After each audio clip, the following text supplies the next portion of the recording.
এই তো মনে হচ্ছে সেই দিন আল্লাহর কাছে এত চেয়ে চেয়ে আমার ভাইটাকে আমরা পেয়েছিলাম। আমি সবসময় আমার আম্মুকে বলতাম যে, "আম্মু আমাকে একটা ভাইয়া বাবু এনে দাও, আমাকে একটা ভাইয়া বাবু এনে দাও। আমরা তো ৩ বোন আছি। আমাদের একটা ভাইয়া বাবুর দরকার। একটা ছেলে বাবু আমাদের ঘরে দরকার। সবার ভাই আছে, সবার ছোট ভাই, বড় ভাই আছে। কিন্তু আমাদের তো নাই। আমাকে একটা ভাইয়া বাবু এনে দাও।" আমি সবসময় মানুষের যে ওই ছেলে বাবু দেখলে আমি কোলে নিয়ে ফেলতাম যে, "আমরা এটা নিয়ে যাবো। এটা কিনে নাও মা, এটা কিনে নাও।" পরে আম্মু আমাকে বলতো যে, "ঠিক আছে তোমার জন্য একটা ভাইয়া বাবু আনবো।" তো আম্মু আমাকে আমাদের বাসায় হচ্ছে যে একটা ক্যালেন্ডার ছিল, ক্যালেন্ডারের মধ্যে একটা ছেলে বাবুর ফটো ছিল। আমাকেও এটা দেখা সবসময় বলতো যে, "এটা তোমার স্বপ্নের রাজকুমার ভাইয়া। এটা হচ্ছে যে দেশের বাইরে থাকে, তোমার জন্য আসার সময় অনেকগুলো চকলেট নিয়ে আসবে।"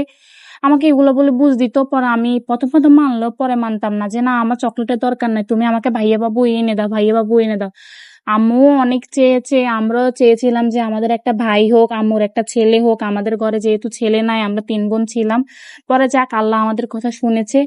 আল্লাহ আমাদেরকে ২০১০ সালের আগস্ট মাসের ১৬ তারিখে আমার ভাইটাকে এই যে এখন কেমন দেখতেছেন জানি না। তবে ছোটবেলায় এত কিউট ছিল, এত মাশাআল্লাহ। এখনো আমাদের কাছে মাশাআল্লাহ আমাদের ভাইটা। যাই হোক আল্লাহ আমাদেরকে আলোকিত করে আমাদের ভাইটাকে ওইদিন আমাদের ঘরে পাঠিয়েছিল। আমার আব্বু আম্মু তো মহা খুশি। আমার আব্বু এই খুশিতে অনেক মানুষকে খাওয়াইছে। যাই হোক আর বেশি কথা বলবো না। আমার ভাইটা সবসময় ভালো থাকুক। দেখতে দেখতে বড় হয়ে যাচ্ছে। যদিও আমাকে এখন মাঝে মাঝে বলে যে, "তুমি আমাকে এখন আর শাসন করবা না। আমি বড় হয়ে গেছি।" তারপরও আমি ওকে বলি যে, "তুই ভাই লম্বাতে বড় হয়েছিস, কিন্তু আফুর কাছে এখনো সেই ছোট্ট ভাইয়া বাবুটাই আসো।"